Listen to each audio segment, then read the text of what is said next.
Imagine a quiet conference room in a glass tower somewhere in Los Angeles. A long, polished table, expensive suits, cups of coffee slowly cooling in the air conditioning. And on that table lies a single decision worth hundreds of millions of dollars. The people in that room are trying to answer a dangerous question. How do you return to a world where weddings end in massacres, where dinner conversations can destroy kingdoms, and where a single family feud can burn an entire continent to ash? But the real problem is even worse. The last time audiences visited this world, millions of viewers walked away furious. That was the shadow hanging over House of the Dragon before a single frame had even been filmed. And the deeper you look into the story behind this series, the more it begins to resemble the brutal politics of Westeros itself.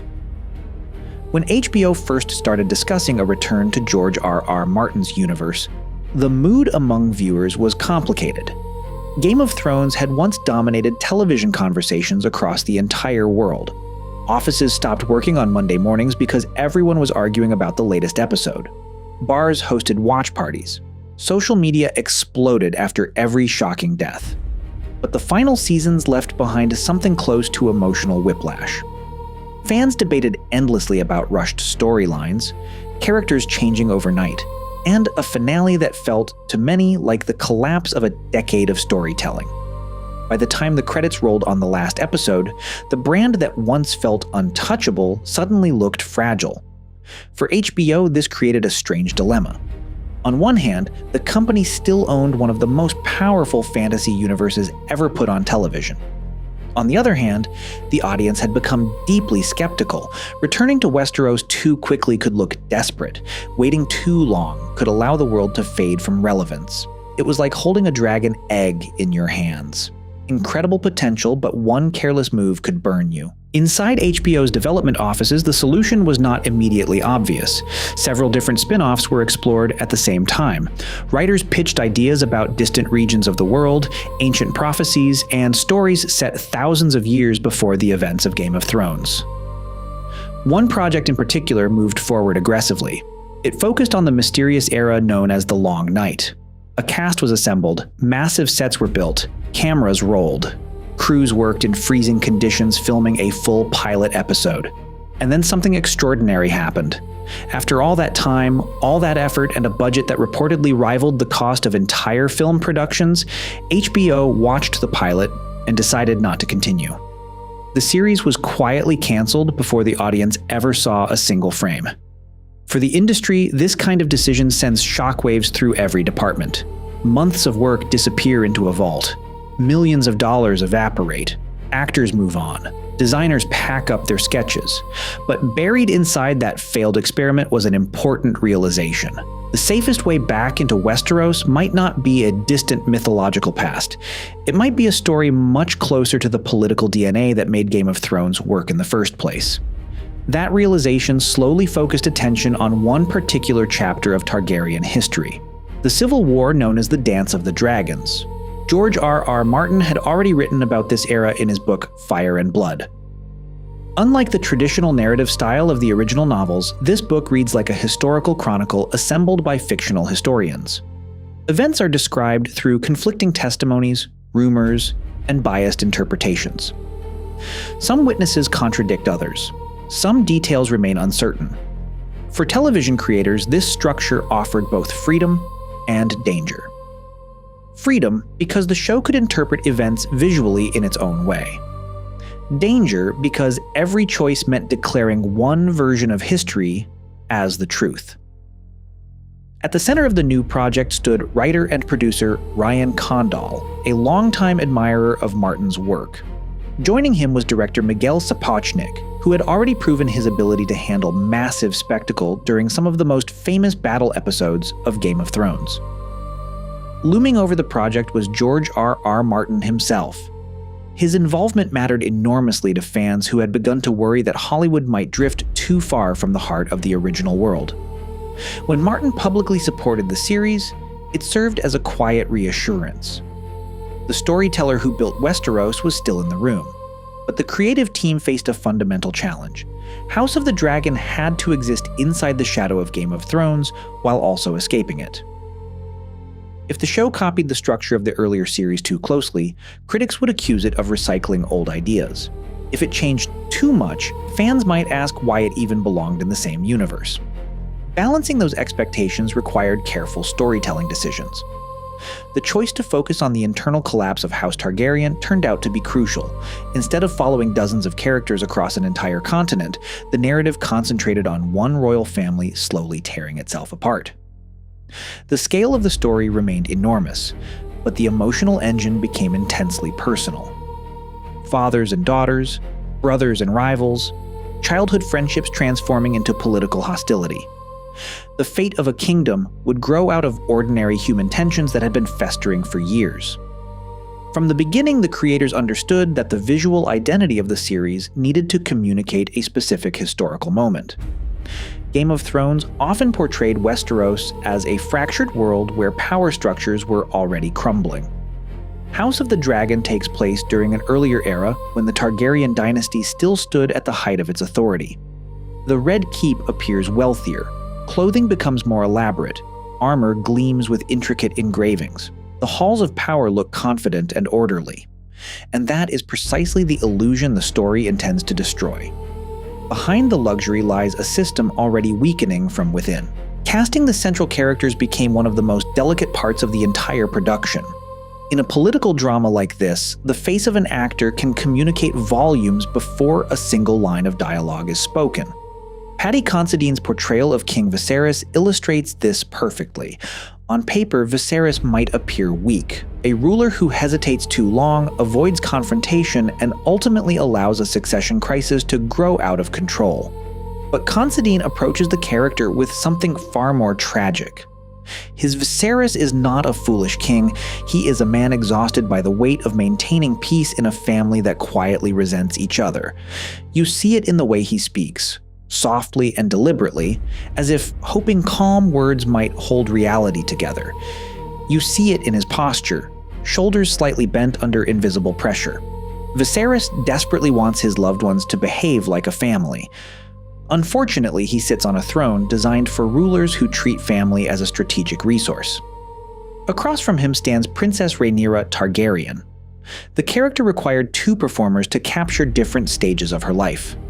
Millie Alcock portrays the younger version with restless intensity. Her Rhaenyra carries the confidence of someone raised inside royal privilege, but also the growing frustration of realizing that her future will always be debated by men in council chambers. Alcock's performance radiates youthful defiance. When she walks through the halls of the Red Keep, there is an unmistakable sense that she refuses to shrink herself to fit expectations. Later, the role transitions to Emma Darcy, who brings a more measured and hardened energy.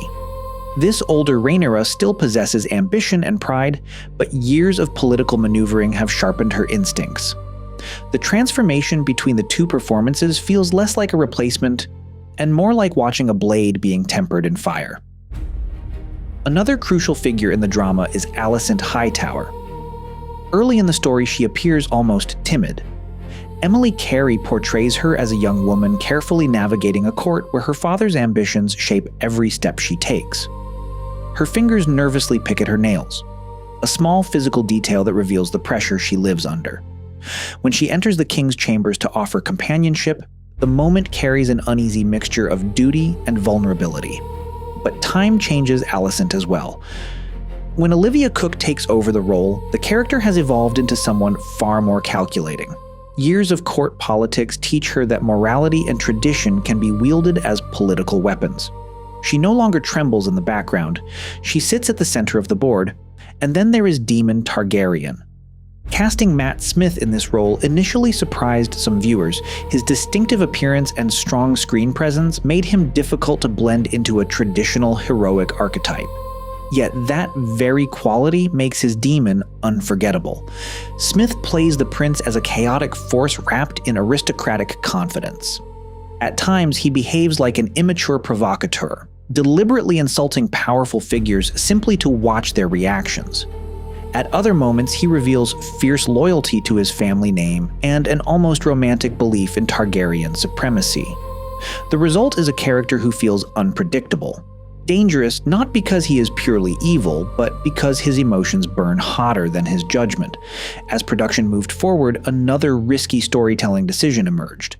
The narrative would span many years. Major time jumps would move the story through the early lives of the characters toward the moment when civil war finally erupts. In television, this approach can easily backfire. Audiences grow attached to actors. Suddenly replacing them can disrupt emotional continuity. Yet surprisingly, the transition works. The older versions of the characters feel like natural extensions of their younger selves. The audience begins to understand how years of resentment slowly calcify into hatred. What once looked like small personal conflicts evolve into political fault lines that threaten the entire realm. One of the series' most powerful storytelling techniques involves quiet scenes of political ritual. Oaths sworn in dimly lit halls, council meetings where every word carries hidden meaning, family dinners where polite smiles conceal decades of tension. The tension often grows not from dramatic action, but from silence. Consider the moment when Viserys officially names Rhaenyra as his heir. The assembled lords kneel one by one and swear loyalty. Their voices sound solemn and respectful. Yet the atmosphere inside the room tells a different story. Some men hesitate for half a second before speaking. Others exchange subtle glances. The ceremony appears unified on the surface, but the seeds of future betrayal are already being planted. Another remarkable element of the series is its portrayal of physical decay alongside political decline. King Viserys gradually becomes a living metaphor for the crumbling stability of his kingdom. Infections spread through wounds received from the Iron Throne itself. Fingers are lost. Flesh deteriorates beneath ornate clothing. The throne, a symbol of power forged from the swords of conquered enemies, slowly consumes the man who sits upon it. Paddy Considine delivers these scenes with painful restraint. Each step toward the throne becomes more difficult. Every movement suggests a body struggling against time. When he attempts to keep his family united, the audience senses both his love and his desperation. Meanwhile, the world around him grows more volatile. House of the Dragon does not shy away from depicting the brutal realities behind royal politics. Childbirth, often romanticized in historical fiction, appears here as a terrifying ordeal. Early in the series, a devastating birth scene forces the audience to confront the harsh truth that dynastic succession depends on immense physical sacrifice. While men debate inheritance in council chambers, women face life and death in private rooms. These moments anchor the political drama in visceral reality. Of course, the dragons themselves carry enormous symbolic weight. In the mythology of Westeros, they represent both divine authority and uncontrollable destruction. The visual effects teams worked carefully to ensure that each dragon possessed a distinct personality. Some appear sleek and elegant, others resemble ancient flying war machines heavy with centuries of survival. Vhagar, one of the oldest dragons in existence, feels less like an animal and more like a natural disaster waiting to happen. When she moves through the sky, the sheer scale reminds viewers that the Targaryen dynasty commands forces far beyond ordinary warfare, and yet even dragons cannot prevent human error. Toward the end of the first season, the story reaches a turning point that transforms personal rivalry into irreversible tragedy. A confrontation between young riders escalates under stormy skies. Fear mixes with pride. Commands are shouted. Dragons respond not with obedience but with instinct. Within moments, the situation spirals beyond control. The result is an event that echoes across the entire kingdom. A single violent accident suddenly transforms political tension into open war. The moment captures one of the central themes of the series. The Targaryens believe they command ultimate power, yet the forces they rely on remain unpredictable. Throughout its first season, House of the Dragon gradually rebuilt trust with audiences who had approached the project cautiously. Viewers returned not only for spectacle, but for the slow, unfolding tragedy of a dynasty destroying itself. Critics praised the performances, the careful pacing of political intrigue, and the willingness to explore morally complex characters rather than simple heroes and villains. The conversation surrounding the show began to shift. Instead of asking whether the world of Westeros should continue, fans started debating which faction deserved the throne and how the coming war might unfold. In the end, House of the Dragon stands as a reminder that the most compelling fantasy stories rarely revolve around magic alone. Dragons may dominate the skies, but the true battles occur inside human hearts. Pride, loyalty, jealousy, and ambition shape the destiny of kingdoms far more often than fire and wings. If you enjoyed this deep dive into the story behind the series, consider leaving a like on the video. Let me know in the comments which movie or series you would like to see explored next. And subscribe to the channel if you enjoy long cinematic stories that reveal what really happens behind the scenes of the worlds we watch on screen.